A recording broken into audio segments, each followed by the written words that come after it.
자, 저를 한번 따라서 합시다. 크리스마스의 고갱이. 예, 오늘 설교 제목입니다. 우리 얼마 전에 카타르 월드컵이 아르헨티나의 우승으로 이렇게 막을 내렸죠. 근데 제가 축구 중계를 몇몇 시합을 좀 봤는데요. 국가대표 선수가 그 시합을 하기 전에 국가를 부르잖아요. 근데 한 나라가 우리 국가 반주가 나오는데도 선수들이 다 입을 닫고 있어요. 국가를 부르지 않는 겁니다. 우리 월드컵은 국가 대항전이기 때문에 대표팀 선수들은 국가를 위해 뛰는 선수들입니다. 그런 선수들이 왜 시합 전에 국가가 그 연주가 흘러나오는데도 노래를 부르지 않는가? 그 이유는 지금 이 대표팀이 이란 국가대표 선수들인데 이란에서 일어나고 있는 히잡 반대 시위 때문에 그렇습니다. 여러분들도 아마 뉴스 매체를 통해서 들으셔서 잘 아시리라고 생각합니다만 지난 9월 16일에 22살 22세 여성 마흐사 아민이라는 여성이 지금 화면에 이 여성입니다. 히잡을 제대로 쓰지 않았다라는 이유로 도덕 경찰, 종교 경찰이에요. 이 경찰들에게 체포당했는데 3일 후에 사망하는 사건이 일어났습니다. 그러니까 시민들은 이 여성의 사망 원인이 폭행과 그리고 이제 여러 가지 그 탄압들 이런 것들 때문에 죽었다, 고문에 의해서 사망했다 그렇게 주장을 합니다. 근데 히잡이 이렇게 생겼어요. 화면에 네 가지가 나오는데 맨 앞에 게 히잡이고 그 다음에 차도르, 니캅, 뭐 이렇게 부르카 이렇게 돼 있어요. 히잡이라는 것은 이처럼 머리를 다 가리는 겁니다. 얼굴만 이렇게 내놓는 거고 목도 다 가려요. 상반신을 완전히 가리는 겁니다. 그런데 시민들이 분노한 이유는 사망한 여성이 히잡을 안 쓴 게 아니에요. 근데 좀 느슨하게 썼대요. 그래서 머리카락이 밖으로 좀 나왔습니다. 그 조금 튀어나온 머리카락 때문에 이렇게 무고한 사람을 죽일 수 있는가? 이것 때문에 국민적인 분노가 표출하고 있는 겁니다. 문제는 3달이 넘게 지속되고 있는 이 시위로 벌써 500명이 넘는 시위대가 사망했고요. 구금된 사람들이 2만 명에 육박합니다. 그리고 시위에 가담했다는 이유로 유명한 래퍼 그리고 축구 대표 선수가 사형 선고를 받고요. 이미 공개 처형을 당한 사람들도 여러 사람 됩니다. 한 클라이밍 대표 선수는 우리 사진을 보시면 히잡을 쓰지 않았어요. 이란 대표 선수인데 이렇게 히잡을 쓰지 않고 경기에 출전했다가 시합이 다 끝나고 집에 가보니까 집이 다 부셔졌어요. 도대체 히잡이 뭐라고 이렇게까지 하는 것일까? 이슬람 국가들이 여성들에게 히잡을 강요하는 이유는 이슬람 경전 꾸란이죠. 이 꾸란에서 육체적인 욕망을 악으로 규정하기 때문에 그렇습니다. 그게 무슨 상관이 있나 이렇게 생각하실 텐데 여성의 머리카락이 남성들에게 성적으로 유혹을 한다는 거예요. 그래서 이 꾸란 경전에 따라서 여성들은 이 히잡을 통해서 머리카락뿐만 아니라 목, 상반신을 모두 다 가려야 된다. 그렇게 규정을 합니다. 이것을 단속하기 위해서 도덕경찰이 있는데 이들이 다니면서 여성들의 의상을 단속하고 다닙니다. 그러다가 이번에 사건이 벌어지게 된 것이죠. 저는 이런 생각이 들어요. 제가 이슬람교도 인정하지 않고 이슬람교의 경전인 꾸란도 인정하지 않습니다만 100번 양보해서 꾸란이 그럴 만한 가치가 있는 중요한 책이라 치십시다. 꾸란이 그런 권위 있는 책이라고 한번 쳐보십시다. 꾸란이 히잡을 사람들에게 말하는 핵심은 성적인 범죄를 예방하는 데 있습니다. 우리 겉으로는 남성들에게 성적 충동을 일으킬 만한 여지를 제공해서는 안 된다 이렇게 되어 있더라도 이것은 동시에 여성들의 안전을 보호하기 위한 그런 규정이에요. 그럼에도 불구하고 히잡을 느슨하게 썼다는 이유로 그 여성을 죽음에 이르게 하고 이 일로 수백 명이 넘는 사람을 탄압하고 죽이는 것이 과연 꾸란의 정신일까? 꾸란의 가르침일까? 바로 이것입니다. 여러분 전 세계의 수많은 이슬람 국가들 중에서도 히잡을 이렇게 강요하는 국가는 이란과 아프가니스탄 두 나라밖에 없어요. 이슬람 국가인데도 다른 대부분 국가들은 이렇게까지 강압적으로 강제하지 않습니다. 이것만 봐도 히잡이 목숨과 바꿀 정도로 가치 있는 것이 아니다라는 것이 드러나 있어요. 그런데도 이렇게 한다는 겁니다. 근데 여러분, 이처럼 종교가 그 본질을 잃어버리게 될 때, 잘못된 전통이 본질로 둔갑하게 될 때, 그래서 종교가 근본주의로 치닫고 종교가 정치화되게 될 때 이란의 히잡 사태와 같은 이 말도 안 되는 파괴적인 이런 역기능들이 일어날 수 있게 된다. 우리가 이런 교훈을 얻을 수 있습니다. 여러분, 이것은 이슬람교뿐만 아니라 기독교회도 마찬가지예요. 예수님께서 마태복음 23장 23절에 이렇게 말씀을 하셨어요. 외식하는 서기관들과 바리새인들아, 너희가 박하와 회향과 근처의 11조는 드리면서 율법에 훨씬 더 중요한 정의와 긍휼과 믿음은 버렸도다. 예수님이 말씀하셨어요. 여러분, 이 말씀의 골자가 뭘까요? 신앙의 본질은 지금 이 말씀처럼, 예수님의 말씀처럼 정의와 긍휼과 믿음인데, 이 본질은 다 어디다 갖다 냈다 버리고 종교의 의식, 행위, 그런 종교적인 전통 관습만 남아 있다라는 겁니다. 종교 행위만 남아 있다는 것, 이것을 예수님이 비판하고 계신 겁니다. 여러분, 혹시 고갱이라는 말, 오늘 설교 제목입니다만 이 고갱이라는 말을 들어보셨는지 모르겠어요. 속옷을 가리키는 고쟁이 말고 고갱이입니다. 이 고갱이라는 말은 식물의 줄기 한가운데 연한 심이 있어요. 그러니까 이것을 가리키는 순수한 우리나라 말인데요. 우리 배추를 둘러 딱 짜개면, 죄송합니다. 저도 모르게 사투리가 나왔습니다. 배추를 둘러 쪼개면 그 한가운데 노랗게 생긴 연한 부분이 있습니다. 이것을 보통 우리가 배추의 고갱이다 그렇게 말을 하죠. 근데 이 부분이 연하고 수분이 많아서 이 배추 가운데서 가장 고소하고 맛있는 부분이죠. 그래서 어떤 것의 핵심, 가장 중요한 것, 본질, 이것을 흔히들 고갱이다 그렇게 표현을 합니다. 예수님께서 율법에 더 중한 바 정의와 긍휼과 믿음을 버렸도다, 이 말은 너희들은 율법의 고갱이가 무엇인지를 모른다. 율법의 고갱이를 놓쳐버렸다. 바로 이것을 지적하신 것입니다. 근데 여러분, 이것은 율법만 그런 게 아니에요. 이스라엘 백성들에게 있어서 성전만큼 중요한 게 또 없었어요. 그런데요, 성전에 대해서 우리 하나님께서 뭐라고 말씀하셨냐 그러면 열왕기상 9장 7절을 보면 이렇게 말씀합니다.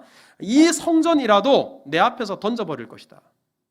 이스라엘 백성들이 성전을 목숨처럼 여기는데 하나님은 성전을 내 앞에서 던져버리겠다. 하나님께서 그렇게 말씀하셨어요. 왜 이렇게 말씀하셨는가 하면, 우리 하나님이 성전을 주신 목적이 무엇인가? 그것은 하나님만 섬기라고, 하나님만 예배하라고. 그런데 우리 2절 바로 앞절에 보면 9장 6절에 이스라엘 백성들은 하나님도 따르지 않고 우상도 섬기고 하나님도 같이 섬겨요. 그야말로 혼합적인 종교적인 양상을 띠고 있습니다. 이렇게 할 바에야 성전이 뭐가 필요하냐? 그러니 그렇다면 이 성전 내가 내던져 버리겠다, 부셔버리겠다. 성전이 이 본질이 아닐 텐데, 본질은 성전을 통해서 하나님만 섬기는 것이고 하나님만 예배하는 것인데, 그 본질을 놓쳐버리면 껍데기뿐인 이 성전 더 이상 필요하지 않다. 즉 성전의 고갱이가 무엇인지를 알아야 한다. 우리 하나님께서 말씀하신 겁니다. 근데 여러분, 이것은 오늘 12월 25일 크리스마스잖아요. 성탄절도 마찬가지입니다. 우리 기독교 신앙, 우리 성도들의 신앙에서 크리스마스가 얼마나 중요합니까? 이것은 두말할 나위가 없습니다. 그런데요, 중요한 것일수록 본질이 흐려지는 경우가 많습니다. 때문에 우리 또한 이 크리스마스를 보내면서, 크리스마스를 맞이하면서 크리스마스의 고갱이가 무엇인지를 분명히 알아야 돼요. 그래야 성탄을 제대로 기뻐할 수 있고요, 크리스마스의 기쁨을 우리 진정으로 누릴 수 있기 때문에 그렇습니다. 자, 그러면 크리스마스의 고갱이가 뭘까?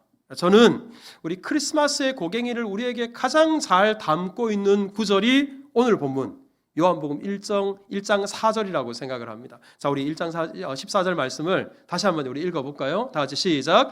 말씀이 육신이 되어 우리 가운데 거하심에 우리가 그의 영광을 보니 아버지의 독생자의 영광이요 은혜와 진리가 충만하더라. 여러분, 이것이 바로 크리스마스의 고갱입니다. 자, 크리스마스가 무엇인가? 우리 오늘 이 구절은 적어도 두 가지를 우리에게 말해요. 먼저는, 자, 저를 한번 따라서 합시다. 성탄은 말씀이 육신이 되신 사건입니다. 말씀이 뭐가 됐다고요? 육신이 되셨습니다. 그런데 여러분, 이게 얼핏 생각하면 말씀이 육신이 되셨대, 뭐 그렇대, 이렇게 생각하지 모르지만 이 말씀이 사실 어마어마한 말씀입니다. 여기서 육신이 된 말씀, 이 말씀이 뭔가? 자, 요한복음 1장 1절을 보면 이 말씀이 뭔지를 우리에게 알려줘요. 보세요. 태초에 말씀이 계시니라. 이 말씀이 하나님과 함께 계셨고, 이 말씀은 곧 누구라? 하나님이라. 그런데 이 말씀이 오늘 본문에는 육신이 되셨대요. 이것은 하나님이 육신이 되셨다라는 말입니다. 여기서 이 말씀은 우리 삼위일체 하나님 중에 제2위이신 성자 하나님을 가리킵니다. 근데 제가 제2위라 그러니까 마치 우리가 1등, 2등, 3등 할 때 그 위가 아니고요. 하나님의 존재 방식이 세 가지 인격, 3위로 존재하십니다. 첫 번째 위격이 성부 하나님, 두 번째 위격이 성자 하나님, 세 번째 위격이 성령 하나님입니다. 이것은 누가 더 높고 누가 더 영광스럽고 이게 아니에요. 하나님의 세 인격을 우리 말씀하는 것인데 바로 성자 하나님, 성자 하나님이 우리 요한복음에 말하는 말씀입니다. 자, 여러분, 이 성자 하나님은 어떤 분인가? 빌립보서 2장 6절에 보면 그는 근본 하나님의 뭐라? 본체시라 그랬어요. 히브리서 1장 3절에 보면 그 본체의 형상이라 그랬어요. 이 모두가 말씀이 육신이 되었는데 그 말씀이 누구신가? 하나님이시다. 절대자이시다. 우리와는 본질적으로 다른 분이시다. 이것을 가리킵니다. 그래서 우리 요한복음 1장 3절에 이 말씀이 어떤 일을 하셨는가를 기록하고 있는데, 자 보세요. 만물이 그로 말미암아, 즉 만물이 성자 하나님으로 말미암아 지은 바 되었다. 여러분, 성자 하나님은 천지를 지으신 창조주가 되신다.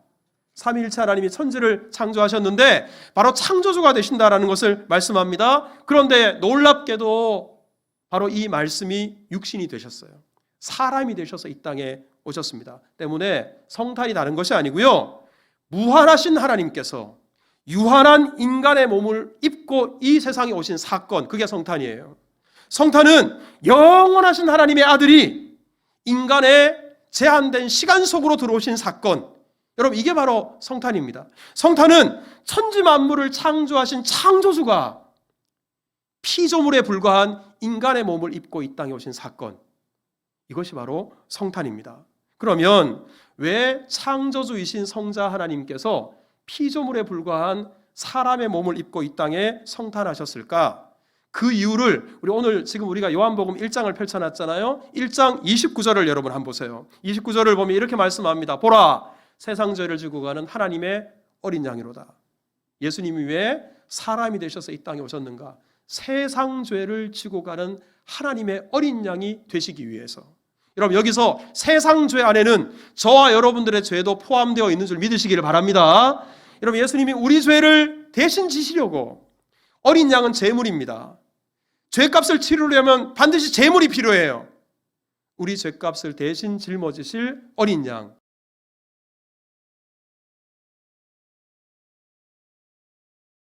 1장 21절에는 이렇게 말씀합니다. 자, 우리 같이 읽읍시다. 시작. 아들을 낳으리니 이름을 예수라 하라. 그가 자기 백성을 그들의 죄에서 구원할 자이심이라 하니라. 여러분, 예수님이 이 땅에 오셨을 때 원래는 성자 하나님이잖아요. 요한복음 1장 1절에는 말씀이었잖아요. 근데 이 말씀이시고 성자 하나님이신 분이 이 세상에 오실 때 하나님이 이름을 지어주셨어요. 그 이름이 바로 뭐냐면 예수예요. 예수라는 이름, 지저스, 이 크라이스트라는 이 이름의 뜻이 무엇인가? 자기 백성을 그들의 죄에서 구원할 자이심이라. 죄에서 우리를 구원할 이름, 구원자라는 이름을 가지고 예수님이 이 땅에 오셨습니다. 여러분, 성경에는 피 흘림이 없이는 사함이 없다 그랬어요. 만약에 성자 하나님이 그 본질 그대로 이 세상에 오시면 절대로 우리를 위해서 피를 흘려주실 수 없습니다. 성자 하나님이 그 본질 그대로 이 세상에 오시면 절대로 죄의 값은 사망인데, 이 죄는 죽음으로 값을 치룰 수 있는데 우리 대신 죽을 수 없어요. 그러기에 피를 흘릴 수 있는 육신이 되셔서 우리 대신 죽으실 수 있는 사람이 되셔서 말씀이 육신이 되어 이 땅에 오셨습니다. 여러분, 이것이 바로 성탄입니다. 때문에 여러분, 성탄은 예수님을 축하하는 날이 아니에요. 제가 어제 우리 성탄 축하의 밤에 우리 자녀들에게도 그렇게 설교했는데, 성탄은 예수님 축하해요 이 날이 아니에요. 자, 저를 한번 따라서 합시다. 예수님 감사합니다. 예수님께 축하하는 날이기보다는 예수님께 감사하는 날이에요. 왜냐 그러면 여러분, 예수님은 죽으시기 위해서, 우리를 위해서 피 흘리시기 위해서 사람이 되셨는데 정말 감사해야 될 날이잖아요. 그러면 누구를 향해 축하해야 되는가? 여러분, 정말 축하받아야 될 사람은 바로 나예요. 바로 우리들이에요. 예수님이 이 땅에 육신이 되어 오셔서 죄의 문제 절대로 우리가 해결할 수 없는데 이 구원의 길이 열렸으니까, 영원한 생명을 얻을 수 있는 길이 열렸으니까, 이 죄의 짐을 맡길 분이 이 땅에 오셨으니까 정말 축하받아야 될 사람은 저와 여러분들이에요. 자, 저를 한번 따라서 합시다. 예수님 감사합니다. 자, 우리 옆에 분들에게 이렇게 축복합시다. 성탄을 축하합니다. 시작.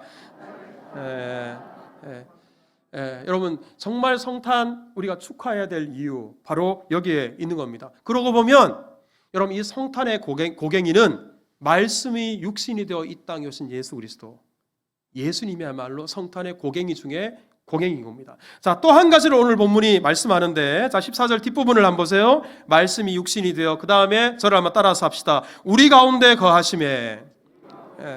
여러분, 그 다음에 예수님이 이 땅에 오신 이유가 뭔가? 우리 가운데 거하시려고. 사람이 되셔서 이 땅에 오신 예수님은 우리와 함께 하십니다. 여러분, 우리와 함께 하시는 예수님의 이름을 임마누엘이라 그래요. 근데 여러분, 임마누엘이라는 이 이름은 세 가지 단어가 합쳐진 거예요. 뭐뭐와 함께, 마누, 우리, 그 다음에 엘, 하나님. 그래서 합치면 하나님이 우리와 함께 하신다. 하나님이 우리와 함께 하신다. 하나님께서 우리와 함께 하시기 위해서 사람이 되셔서 이 땅에 오셨습니다. 마태복음 1장 23절에 임마누엘 이름을 이렇게 말씀합니다. 같이 읽읍시다. 시작. 보라, 처녀가 잉태하여 아들을 낳을 것이요 그의 이름은 임마누엘이라 하리라 하셨으니, 이를 번역한즉 하나님이 우리와 함께 계시다 함이라. 여러분, 이 땅에 오신 예수님의 이름이 임마누엘이에요. 왜 임마누엘인가? 하나님이 우리와 함께 하시려고. 자, 그런데 우리 오늘 본문 14절에 우리 가운데 거하심에라는 이 말, 거하심에라는 말, 이 단어를 제가 좀 찾아봤더니 이것이 요즘식으로 번역하면 이 거한다라는 말이 다른 말이 아니라 텐트를 친다 이 말이에요. 그럼 텐트가 어떻습니까? 혹시 여러분들 중에 집에 텐트가 있다면 텐트를 늘 쳐놓고 사십니까? 텐트는 1년에 몇 번 그냥 가족들이 야외 나가서 캠핑할 때 잠깐 쳤다가 하룻밤 보내고 나면 걷어요. 이게 텐트예요. 그러니 우리 가운데 거하심에, 그러니까 우리 예수님이 잠깐 동안만 우리와 함께 하시려고 이 땅에 오신 것이 아닐까, 이렇게 생각할 수 있습니다. 물론 우리 예수님께서 이 땅에 오셔서 머문 시간은 33년에 불과합니다. 그러니 잠깐 동안 이 세상에 머무셨어요. 하지만 예수님은 잠깐 동안 머물려고 이 세상에 오신 것이 아닙니다. 요한복음 14장 16절에 보면 예수님께서 이렇게 약속하셨어요. 내가 아버지께 구하겠으니 그가 또 다른 보혜사를 너희에게 주사. 자, 그 다음 노란색 같이 읽읍시다. 시작. 영원토록 너희와 함께 있게 하리니. 이 말씀이 무슨 말이냐면 예수님이 십자가 지시고 부활하시고 난 이후에 하늘로 승천하십니다. 승천하실 때 예수님이 약속하십니다. 보혜사를 너희에게 주겠다. 보혜사 성령을 가리키는데요. 우리 성령은 성경을 읽어보면 예수의 영입니다. 여러분, 성령은 예수님의 말씀이 생각나게 하게 하고 예수님께로 우리의 마음을 열게 하고 또 예수님께로 나아가게 하고 예수님 영접하게 하고, 그야말로 예수의 영입니다. 그 성령을 우리 안에 주셔서 성령이 우리 안에 사시면 그야말로 그때부터 우리는 예수님 우리 안에 모시고 사는 거예요. 그러니 이 성령으로 말미암아 영원토록 우리와 함께 있겠다. 성령을 통해서 영원히 임마누엘 하겠다. 예수님께서 그렇게 약속하셨습니다. 여러분, 이 임마누엘을 위해서 2000년 전에 잠깐 이 세상에 오셨다가 우리를 떠나시는 게 아니라 영원토록 우리와 함께 하시고, 우리가 슬플 때 위로해 주시고, 우리가 지쳤을 때 새 힘을 주시고, 우리와 늘 동행하시고, 그 길이 환난의 길이고 고난의 터널일지라도 우리의 손을 잡고 함께 걸어가시려고, 임마누엘 하시려고 예수님이 이 땅에 오셨습니다. 그러니 우리 가운데 거하심에 이것도 우리 성탄의 중요한 고갱인데, 우리 가운데 거하시는 분이 누구신가? 예수 그리스도. 그러니 여러분, 성탄은 철저하게 예수 그리스도, 그 예수 그리스도가 고갱이인 것을 우리가 기억해야 됩니다. 그래서 여러분, 유명한 우리 교부 오리겐이 이런 말을 남겼어요. 그리스도께서 마리아를 통해 이 세상에 탄생하셨지만 나의 마음 속에서 예수님이 다시 태어나지 않는다면 무슨 소용이 있겠는가? 그럼 이 말의 의미를 아시겠어요? 예수님이 2000년 전에 분명히 마리아를 통해서 이 세상에 말씀이 육신이 되어서 태어나셨습니다. 하지만 그것이 단순히 2000년 전의 사건이 지나지 않는다면 그 성탄은 우리에게 아무런 의미가 없어요. 오늘 이 시대에 이 성탄절을 맞으면서 예수님, 내 죄를 대신 지기 위해서 이 땅에 사람이 되셔서 우리와 함께 하시려고 이 땅에 오셨다. 예수님, 내 안에 들어오세요. 우리 안에서, 우리가 예수님을 믿고 예수님을 영접함으로 예수님이 우리 안에서 내주하셔야, 즉 이것을 오리게는 예수님이 우리 안에서 새롭게 태어나셔야 진짜 성탄의 은혜를 누리는 것이다. 이 말의 의미를 여러분 깨달으실 수 있기를 주님의 이름으로 축복합니다. 제가 우리 교회뿐만 아니라 다른 교회도 다니다 보면 1년에 교회 가는 날이 딱 3일이래요. 하루는 부활절, 하루는 추수감사절, 또 하루가 성탄절이래요. 혹시 오늘도 성탄절을 맞아서 올해 처음으로 교회 나오신 분이 계시는지요? 그리고 내 신앙은 성탄절만 교회 나가는 신앙이다. 혹시 그런 분들이 계시는지요? 여러분, 성탄의 깊은 의미를 아시는 분들은 1년 12달이 사실은 다 성탄절이어야 돼요. 왜? 내 안에 예수님 모시고 살아가니까, 그 임마누엘의 은혜를 누리니까. 여러분들 가운데 그런 은혜가 충만하기를 주님의 이름으로 축복합니다. 여러분, 이 세상에 우리 성탄의 이 기쁨, 고갱이를 놓쳐버리고 사는 사람이 많아요. 제가 어제 그저께 우리 인터넷 기사를 보는데 어떤 여인이 돈이 참 많은가 봐요. 성탄 추리를 이렇게 만들어 놓고요. 거기다가 가방을, 명품 가방을 걸어놨는데 에르메스라나 여러분들 혹시 아십니까? 저는 본 적도 없고 만져본 적도 없고, 근데 하여튼 대단히 비싸답니다. 그 가방을 성탄 추리에다 주렁주렁 매달아 놨는데 그 값을 합치니까 거의 8억 원 가까이 된대요. 그걸 걸어놓고 밑에다가 그 포장 박스를 쌓아놓고, 그리고 인증샷을 찍어서 SNS에 올려놓고 자랑을 하고 있어요. 우리 성탄 추리의 의미가 그것이 아닐진데 착각하고 있는 거죠. 성탄의 고갱이를 놓치고 있는 거예요. 제가 오늘 아침에 우리 교회에 나오는데, 우리 교회 저희 집 아파트 엘리베이터 작은 모니터가 있어요. 거기에 이런 문구가 떠요. 성탄의 기적을 믿습니까? 이렇게 써놨어요. 뭐야? 성탄의 기적. 여기서 말하는 성탄의 기적이 뭔가?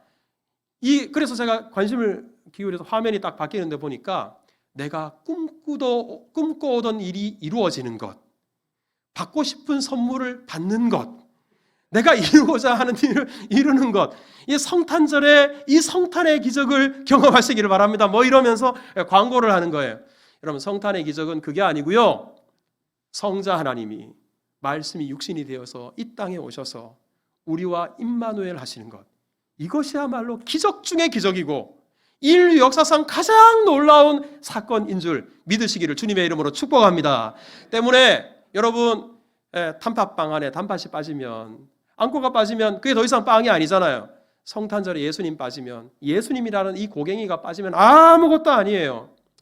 우리 미국 보스턴 인근의 작은 도시 소모빌이라는 도시에서 성탄절을 맞아서 기념해서 우리 마을 중앙 가장 번화가에다가 우리 성탄 관련된 모형을 막 만들어서 제작을 해서 사람들이 보도록 전시를 해 두었다고 합니다. 거기에는 요셉도 나오고 마리아도 있고 동방박사 세 사람도 있고, 그리고 말구유도 만들어 놓고, 그리고 그 안에 포대기에 쌓인 아기 예수까지 모형으로 이렇게 만들어서 우리 시 광장 한가운데다가 모든 사람들이 지나가면 볼 수 있도록 만들어 놨대요.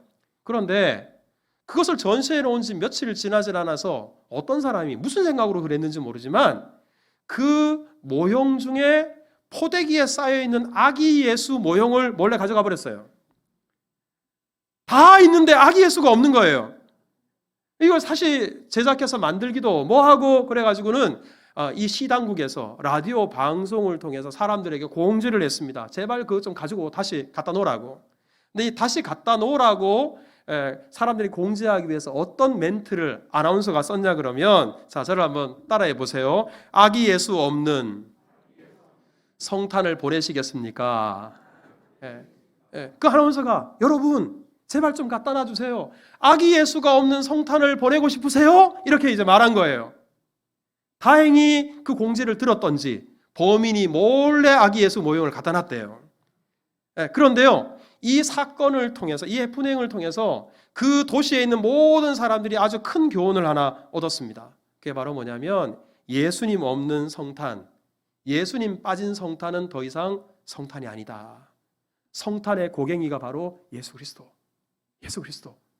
바로 예수 그리스도라는 사실 여러분 다 기억하고, 여러분 정말 기적 중에 기적, 예수님이 기적이에요. 선물 중에 선물, 예수님이에요. 별 중에 별, 예수님이에요.